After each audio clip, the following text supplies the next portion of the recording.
আচ্ছা ভাই, এবার তো আপনি নতুন দেশে তো আসলেন, এয়ারপোর্টে বাঙালি প্রবাসীরা কেমন ফেসিলিটি আমি দিতেছে? বলি এখনো আমাদের দেশের আরো এই খাতরা নিয়ে অনেক কাজ করতে হবে। যেমন ধরেন আমি আমার একটা এক্সপিরিয়েন্স কথা বলি। আমি যখন এবার আসার সময় কথা বলতেছি, হ্যাঁ, ইমিগ্রেশন আসলাম।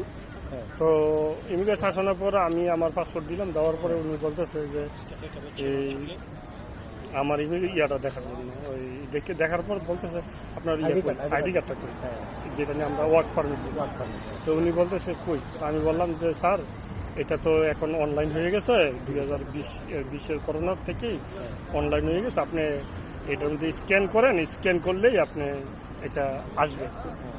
তো উনি বললো আমার কাছে স্ক্যানার নাই, আপনি পিছনে গিয়ে দাঁড়ান। কি বলেন ভাই, এত বড় একটা airport, international airport, scanner machine থাক না? তখন আমি অবাক হয়ে গেলাম। আমি বললাম স্যার আমি তো 2010 থেকে বিদেশ করতেছি, আচ্ছা 2025 সাল, আমি প্রায় 15 বছর, আমি প্রতি বছরই আসি।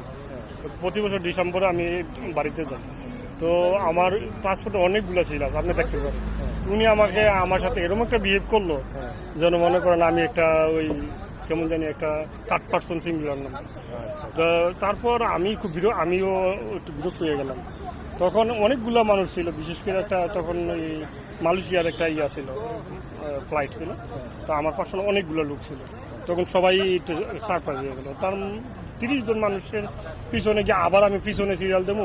তখন আমি একটু ওনার সাথে বললাম আপনি এখানে বসে রয়েছেন, আপনি যদি স্ক্যানার লাগবেন না, এটা আমার কাজ না। দেখি ইমিগ্রেশন লোকে যদি বলতে পারে যে স্ক্যানার নাই, এটা আমি অবাক হয়ে গেলাম বিষয়টা।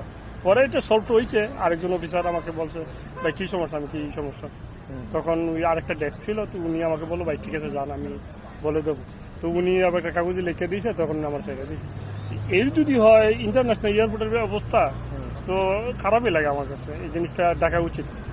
দেখলাম তো বৈষম্য বিরোধী ছাত্র আন্দোলনের পর থেকে শুনলাম যে ডক্টর ইউনূস স্যার এয়ারপোর্টকে অনেক ফেসিলিটি দিচ্ছে, অনেক সুন্দর করছে, প্রবাসীকে হয়রানি বন্ধ করছে।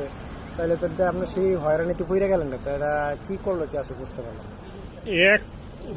এখন এটা আসলে কি করে বললাম যে ভাই আমরা দেশটা হচ্ছে এমন একটা, আমরা মানুষের কথা বললে তো রাগ করবো। আমরা হচ্ছে উজুগে জাতি। মনে করেন আমরা তেলের উপরে তেল মারি, যখন মনে করেন যার নিয়ে দ্বারা আমি স্বার্থ হাসিল করতে পারলাম, তখন তার এমন তেল মারি, তার তেল মারতে মারতে তার ওই চিরলিয়া পর্যায়ে পৌঁছায় নেই। এই হচ্ছে আমাদের দেশের অবস্থা।